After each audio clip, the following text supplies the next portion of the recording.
नमस्कार साथियों, स्वागत है आपका हमारे YouTube चैनल पीके स्टडी में। ठीक है, तो आज बात करेंगे हम अलंकार। हिंदी का जो नया टॉपिक स्टार्ट कर रहा हूं मैं, वो है आपका अलंकार। ठीक है, अलंकार पे बात हो गया। तो अलंकार दो शब्दों से मिलकर बना हुआ है। क्या बना हुआ है? अलंकार दो शब्दों से मिलकर बना हुआ है। अलम धन कार। अलम का अर्थ होता है आभूषण और कार का मतलब होता है करने वाला। ठीक है, अर्थात अलंकार का शाब्दिक अर्थ आभूषण होता है। ठीक है, तो अर्थात काव्य की शोभा बढ़ाने वाले शब्दों को ही क्या कहते हैं? अलंकार कहते हैं। ठीक है, अलंकार के जो जनक हैं आचार्य भामा है। कौन है? आचार्य भामा। ठीक है, अलंकार शब्दों का जो वर्गीकरण किया गया है तो मुख्य रूप से तीन प्रकार से किया गया है। ठीक है, जिसमें आता है सबसे पहले आपका शब्द अलंकार, उसके बाद आता है अर्थालंकार, उसके बाद आता है उभय अलंकार। ठीक है, इसमें जो अलंकार के जो दो मुख्य भेद हैं, शब्द अलंकार और अर्थालंकार, इन्हीं से आपके एग्जाम में क्वेश्चन बनते हैं और यही इंपॉर्टेंट है। ठीक है, तो आज हम इन पे बात करेंगे। ठीक है, तो आप हमारे साथ बने रहें। तो बात करते हैं सबसे पहले अलंकार किन दो शब्दों से मिलकर बना हुआ है? अलम धन कार। अलम का अर्थ होता है आभूषण। आभूषण। कार का मतलब होता है करने वाला। करने वाला। ठीक है, अब बात करते हैं अलंकार का शाब्दिक अर्थ। शाब्दिक अर्थ। अलंकार का शाब्दिक अर्थ होता है आभूषण। आभूषण। ठीक है, अर्थात काव्य की शोभा। काव्य की शोभा बढ़ाने वाले शब्दों को हम क्या कहेंगे? अलंकार कहेंगे। ठीक है, अलंकार का शाब्दिक अर्थ आभूषण होता है, अर्थात काव्य की शोभा बढ़ाने वाले शब्द को ही अलंकार कहते हैं। ठीक है, अलंकार के जनक बताए मैंने आपको, आचार्य भामा। आचार्य भामा ये अलंकार के जनक हैं। ठीक है, अलंकार को मुख्यतः तीन प्रकारों में बांटा गया है। तीन प्रकार। ठीक है, अलंकार के मुख्यतः तीन प्रकार बताएंगे आपको। पहला आता है शब्द अलंकार। शब्द अलंकार। दूसरा आता है अर्थालंकार। क्या आता है? अर्थालंकार। तीसरा आता है, तीसरा यहां लिख देता हूं, यहीं लिख देता हूं, उभयालंकार। ठीक है, शब्द अलंकार, अर्थालंकार, उभयालंकार। ठीक है, ये तीनों क्या हो गए? अलंकार के प्रकार हो गए। हो गए ना? तीन प्रकार हो गए। अब हम एक एक के इन पर बात करेंगे। तो सबसे पहले बात करेंगे शब्द अलंकार पे। ठीक है, सबसे पहले किस पे बात होगी? शब्द अलंकार पे। इन सबको मिटा देता हूं मैं। ठीक है, अब एक एक के बात करेंगे।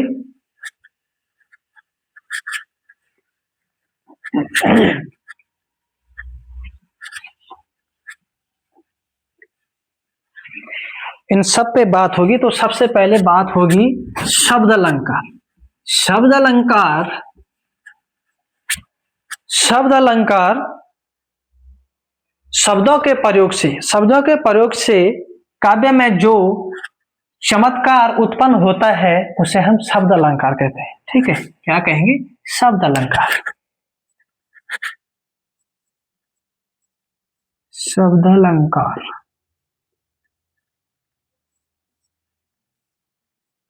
यह है आपका शब्द अलंकार। ठीक है, शब्दों के प्रयोग से, ठीक है, शब्दों के प्रयोग से, शब्दों के प्रयोग से काव्य में, काव्य में जो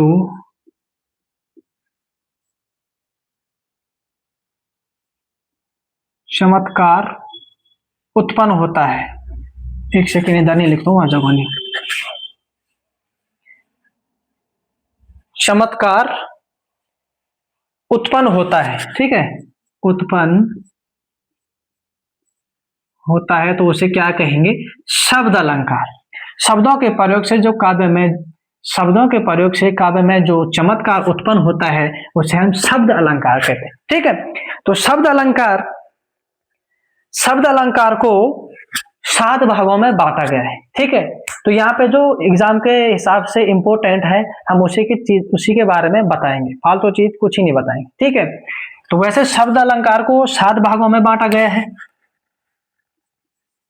7 भागों में बांटा गया है।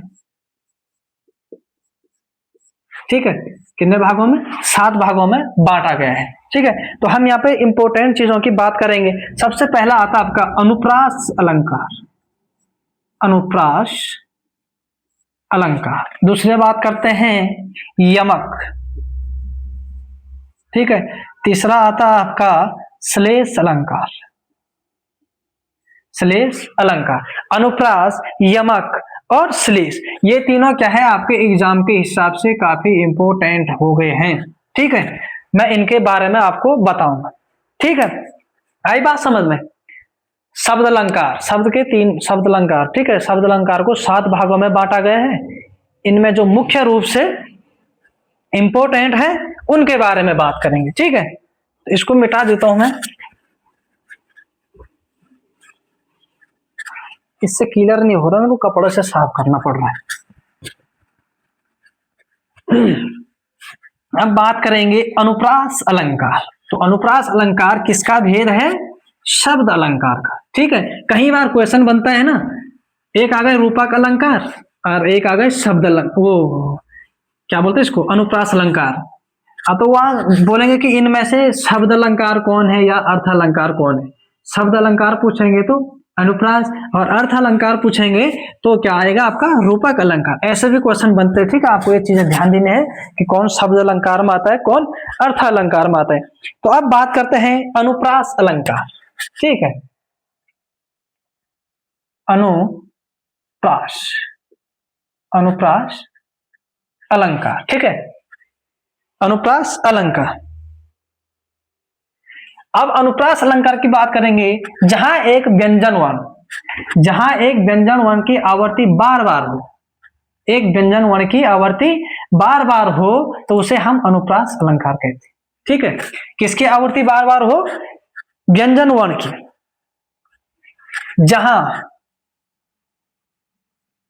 जहां एक व्यंजन वर्ण की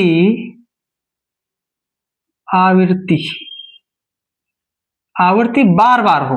ठीक है, किसकी बार बार हो? जहां एक व्यंजन वर्ण की आवृत्ति बार बार हो। ठीक है, जहां एक व्यंजन वर्ण की आवृत्ति बार बार हो तो वहां पर क्या आएगा आपका? अनुप्रास अलंकार। क्या आएगा? अनुप्रास अलंकार। तो इसका एक जो अर्थ, एक क्वेश्चन बनेगा, चारों चंद्र की चंचल किरणें, चारों चंद्र की चंचल किरणें, चारों चंद्र की चंचल किरणें खेल रही थी जल थल में। ठीक है, इसमें किसकी आवृत्ति हो रही है? चौ की आवृत्ति बार बार हो रही है। लिख देता हूं मैं, पहले मैं सुना देता हूं आपको। चारों चंद्र की चंचल किरणें खेल रही थी जल थल में। ठीक है, चारों चारू चंद की, ठीक है, यहां लिख देता हूं मैं, चारू चंद की, चारू चंद की चंचल किरणें, चारू चंद की चंचल किरणें, चंचल किरणें खेल रही थी जल थल में, खेल रही थी, ठीक है, खेल रही थी जल थल में, जल थल में, ठीक है। चारू चंद की चंचल किरणें खेल रही थी जल थल में, चारू चंद की चंचल किरणें खेल रही थी जल थल में। तो यहां किसकी आवृत्ति बार बार हो रही है, आपको इसको परिभाषा पे ध्यान देना होगा, ठीक है। अगर जिसने परिभाषा समझ ली वो इसको भी समझ लेगा, ठीक है, इसको समझना ही पड़ेगा, बाकी और कुछ नहीं हो सकता। जहां एक व्यंजन वर्ण की आवृत्ति बार बार हो, तो क्वेश्चन ये है, चारू चंद की चंचल किरणें खेल रही थी जल थल में, तो यहाँ किसकी आवृत्ति बार बार हो रही, वर्ण की बात हो रही, ठीक है, एक वर्ण की आवृत्ति बार बार हो रही है, चौ आवृत्ति की बार बार, ठीक है, चौकी बार बार वो हो रही है, आवृत्ति बार बार हो रही, तो ये क्या हो गया आपका अनुप्रास अलंकार, ठीक है। अब एक एग्जांपल और देता हूं, रघुपति राघव राजा राम पति तु पावन सीताराम, इसमें रॉ की आवृत्ति बार बार हो रही है, ठीक है, एक एग्जांपल ये भी हो गया। अब एक एग्जांपल है तरिणी तनुजा, तरिणी तनुजा, तरिणी तनुजा, तरिणी तनुजा तट तमाम, तट तमाम, तरिणी तनुजा तट तमाम तरवर बहु छाई, तरवर बहुत तरवर, तरवर बहुत छाई, क्या है, तरिणी तनुज तट तमाम तरवर बहु होगा, ठीक है, बहु छाई, बहु छाई, ठीक है। तो ये क्या हो गया आपका, इसमें किसकी आवृत्ति बार बार हो रही है, तो की आवृत्ति बार बार, तो ये सब तो वर्ण की आवृत्ति बार बार हो रही है, तरिणी तनुजा तट तमाम तरवर बहु छाई, ठीक है। तो ये क्या हो गया आपका अनुप्रास अलंकार, ठीक है। तो मैं क्वेश्चन के माध्यम से आपको समझा दिया है। अब बात करते हैं, इसको मिटा देता हूं मैं, ठीक है। अब बात करते हैं कि अनुप्रास अलंकार के कितने भेद होते हैं। तो अनुप्रास अलंकार के मुख्य रूप से 5 प्रकार होते हैं, 5 प्रकार के होते हैं, ठीक है। अनुप्रास अलंकार के मुख्यतः 5 प्रकार के होते हैं, जिसमें सबसे पहले आता है छेक अनुप्रास, वृत्त्यानुप्रास, श्रुत्यानुप्रास, और हो गया तुम्हारा अंत्यानुप्रास और लाटानुप्रास, ठीक है। ये ज्यादा इंपॉर्टेंट नहीं है, बस ऐसे ही बता दें हमने। अनुप्रास 5 प्रकार के होते हैं, ठीक है। इसमें सबसे पहला आता आपका छेकानुप्रास, वृत्त्यानुप्रास, श्रुत्यानुप्रास, अंत्यानुप्रास और लाटा अनुप्रास, ठीक है। ये अनुप्रास के प्रकार हैं। अब आपका अनुप्रास अलंकार कंप्लीट हो चुका है, मैं उम्मीद करता हूं आप लोगों को समझ आया होगा। अब बात करते हैं यमक अलंकार की, ठीक है। अब सबसे पहले बात करेंगे यमक अलंकार। अनुप्रास अलंकार समझ आ गया होगा आपको, नहीं भी आया होगा तो वीडियो को बार बार रोक के देखो, स्किप मत करना, ठीक है। बिल्कुल अच्छे से समझा रहा हूं मैं, इससे अच्छा और क्या हो सकता है कि आप, हम इसमें क्या बोल सकते हैं ज्यादा क्यों। अब बात करेंगे यमक अलंकार, यमक की बात होगी अब है, यमक अलंकार। अब बात करेंगे यमक की। अरे यार, यमक अलंकार की बात करेंगे, ठीक है। यमक अलंकार की बात होगी। यमक का जो शाब्दिक अर्थ होता है युग्म या जोड़ा, जहां पे युग्म और जोड़ा आ गया तो समझ लो वो क्या हो गया आपका यमक अलंकार। तो यमक अलंकार का शाब्दिक अर्थ होता है युग्म या जोड़ा, ठीक है, युग्म या जोड़ा, अर्थात शब्द एक ही जोड़े में ही किंतु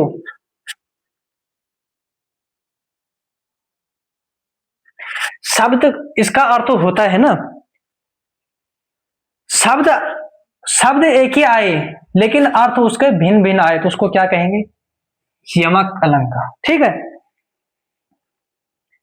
तो बात करते हैं यमक अलंकार की। ठीक है, इसका जो शाब्दिक अर्थ है, शाब्दिक अर्थ युग्म या जोड़ा। ठीक है, युग्म या जोड़ा, अर्थात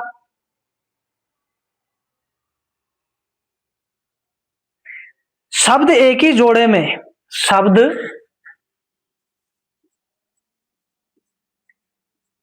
एक ही जोड़े में आए, शब्द एक ही जोड़े में आए किंतु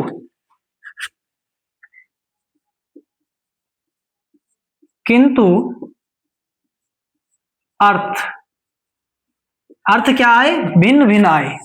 ठीक है, अर्थ क्या आए, भिन्न भिन्न आए, तो उसे हम क्या कहेंगे, यमक अलंकार। यमक अलंकार का शाब्दिक अर्थ युग्म या जोड़ा होता है। शब्द एक ही जोड़े में आए किंतु अर्थ भिन्न भिन्न आए, उसे क्या कहेंगे, यमक अलंकार। इसका सबसे पहले बात करेंगे, इसका जो क्वेश्चन एग्जाम्पल आएगा, माला फेरत जुग भया फिर ना मन का फेर, कर का मन का डार दे मन का फेर। माला फेरत जुग भया मन का फेर। ठीक है, माला फेरत जुग भया फिर ना मन का फेर, कर का मन का डार दे मन का फेर। ठीक है, यहां लिख देता हूं मैं, माला फेरत जुग भया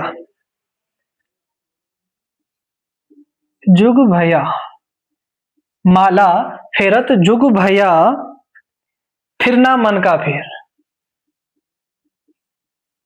फिर ना मन का फेर। माला फेरत जुग भया फिर ना मन का फेर, कर का है, यहां पर दूसरी लाइन आएगी, कर का मन का डारी दे, कर का मन का डारी दे, कर का मन का डारी दे।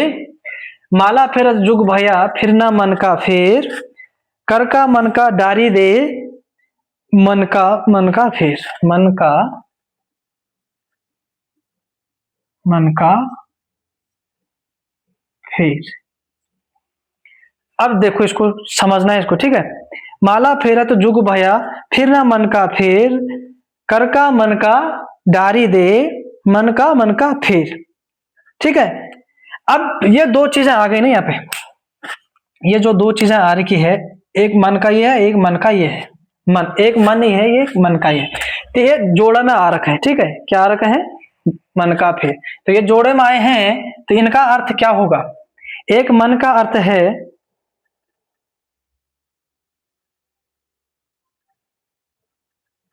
इस मन का अर्थ है माला, इसका अर्थ होगा माला, मन का अर्थ माला है। ठीक है, माला होंगी, मूंगे की माला।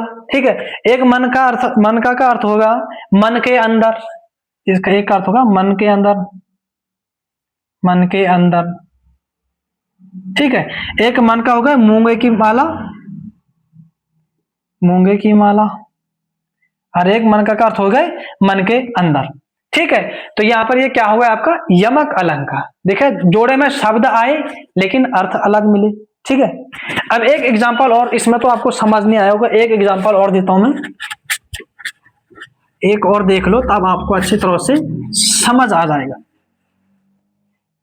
सजना है मुझे सजना के लिए, सजना है मुझे सजना के लिए, अब समझो तो। ठीक है, सजना है मुझे सजना के लिए। अब बात करते हैं सजना है मुझे सजना के लिए, सजना के लिए, सजना है मुझे, सजना है मुझे सजना के लिए। ठीक है, अब यहां पर सजना दो बार आया है, ये सजना भी आया है, एक सजना ये भी आया है। ठीक है, इस सजना का मतलब होता है तैयार होना। ठीक है, इस सजना का मतलब क्या होता है? तैयार होना। अब इस सजना का जो मतलब होता है जिसके लिए हम तैयार हो रहे हैं, किसके लिए? जिसके लिए, जिसके लिए तैयार हो रहे हैं, तैयार हो रहे हैं। ठीक है, सजना है मुझे सजना के लिए, तो एक सजना का अर्थ आ गया आपका तैयार होना, इस सजना का अर्थ आ गया जिसके लिए तैयार होना। तो जिसमें मैंने बताया कि आपको शब्द के युग्म या जोड़े आया, शब्द एक ही जोड़े में आए या शब्द एक ही आए लेकिन अर्थ अलग अलग मिले तो आपका यमक अलंकार कहलाएगा।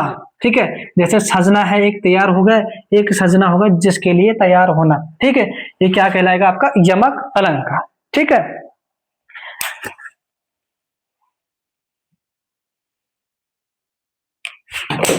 आई बात समझ में?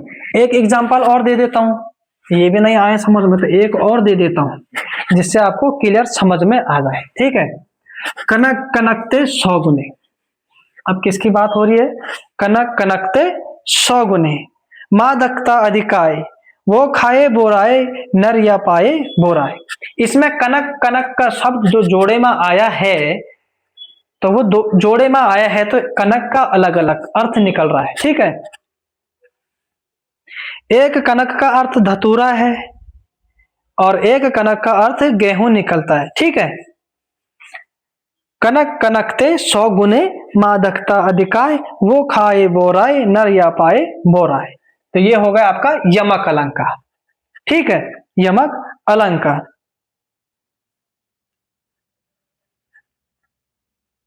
आई बात समझ में? बात समझ में आनी चाहिए यार भाई।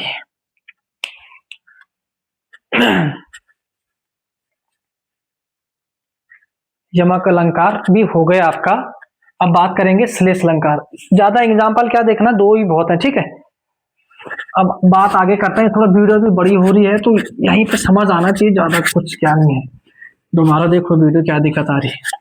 ठीक है, अब बात करते हैं श्लेष अलंकार, क्योंकि आज के वीडियो में मैं शब्द अलंकार कंप्लीट कराऊंगा, फिर रह गया आपका अर्थ अलंकार, क्योंकि ज्यादा लंबा खींच के कोई फायदा नहीं। ठीक है,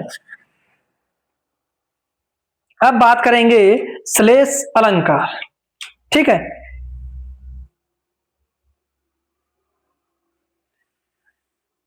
अब बात करेंगे श्लेष अलंकार।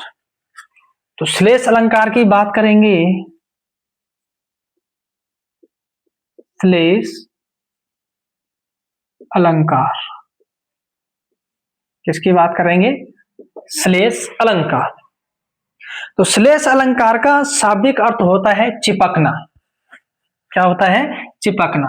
श्लेष अलंकार का शाब्दिक अर्थ होता है, शाब्दिक अर्थ होता है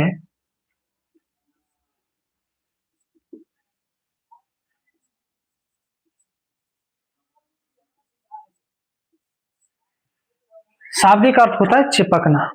अर्थात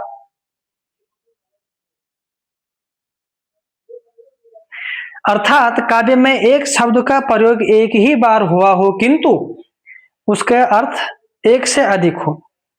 क्या बोल रहा है ये? अर्थात शब्द एक ही हो, जब किसी काव्य में किसी शब्द का प्रयोग एक ही बार किया जाए किंतु उसका अर्थ एक से अधिक हो। ठीक है, मैं यहां लिख देता हूं,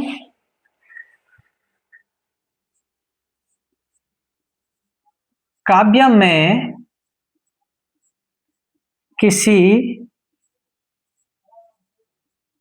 शब्द का प्रयोग एक बार किया जाए, एक बार किया,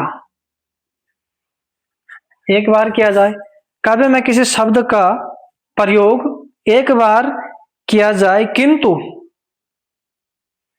किंतु की बात करते हैं आप, किंतु उसके अर्थ एक से अधिक निकले, एक से अधिक हो, क्या कहलाएगा? श्लेष अलंकार। श्लेष अलंकार का मुख्य रूप है चिपकना, शाब्दिक अर्थ। ठीक है, काव्य में किसी शब्द का प्रयोग एक ही बार किया जाए, किंतु उसके अर्थ में एक से अधिक, किंतु उसके अर्थ एक से अधिक आए, किंतु उसका अर्थ एक से अधिक आए, तो वो क्या कहलाएगा? श्लेष अलंकार। ठीक है, क्या कहलाएगा? श्लेष अलंकार। अब मैं आपको एक एग्जांपल देता हूं, इसको मिटा देता हूं। ठीक है, इसको मिटा देते हैं, इसको मिटाना ही पड़ेगा तभी जगह होगी।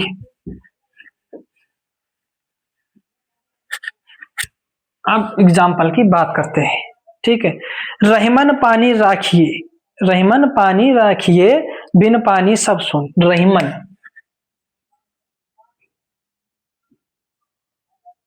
रहीमन पानी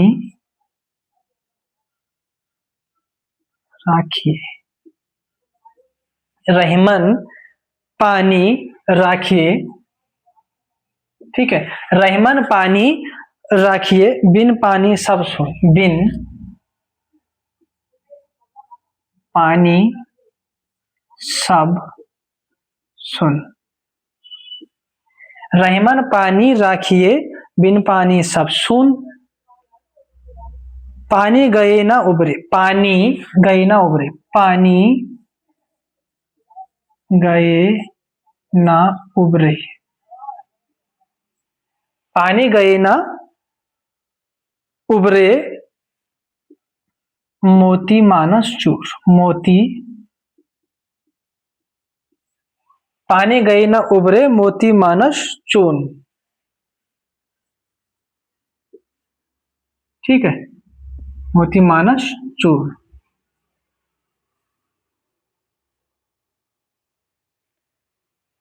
रहीमन पानी राखियो, बिन पानी सब सुन। पानी गई ना उबरे, मोती मानस चूर।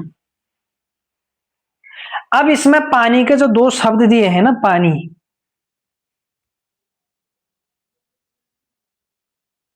यहां पर जो पानी शब्द है ना, कहा गई पानी, इधर भी पानी, इधर भी पानी, तो इस पानी की बात करते हैं।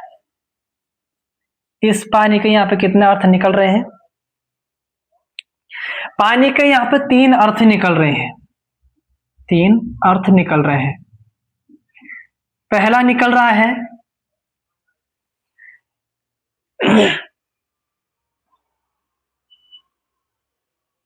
एक पानी तो जल हो गया, दूसरा पानी हो गया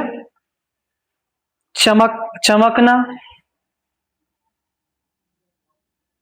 ठीक है, एक जल हो गया, एक चमकना हो गया, और एक प्रतिष्ठा हो गई, प्रतिष्ठा, एक प्रतिष्ठा हो गई। शब्द एक ही है, क्या बोला था मैं? शब्द एक ही आएगा, किंतु अर्थ अलग अलग आए तो श्लेष अलंकार कहलाएगा। ठीक है, एक पानी का मतलब कि एक पानी मोती जैसा चमक रहा है। ठीक है, एक मानस की बात करेंगे तो मानस प्रतिष्ठान की बात करेंगे। ठीक है, एक पानी की बात करेंगे तो जल की बात करेंगे, जल की बात करेंगे। ठीक है, तो ये पानी के तीन अर्थ निकल रहे हैं, इसलिए इसको श्लेष अलंकार कहते हैं। ठीक है, क्या कहते हैं? श्लेष अलंकार। ठीक है, तो समझ आया होगा आपको श्लेष अलंकार, समझ आना चाहिए भाई। ठीक है, तो आज की वीडियो में हम इतना ही करेंगे, श्लेष अलंकार भी आपका कंप्लीट हो चुका है। ठीक है, तो मिलते हैं, आज की क्लास यहीं पे समाप्त करते हैं, मिलते हैं आपको नेक्स्ट वीडियो में। Thank you.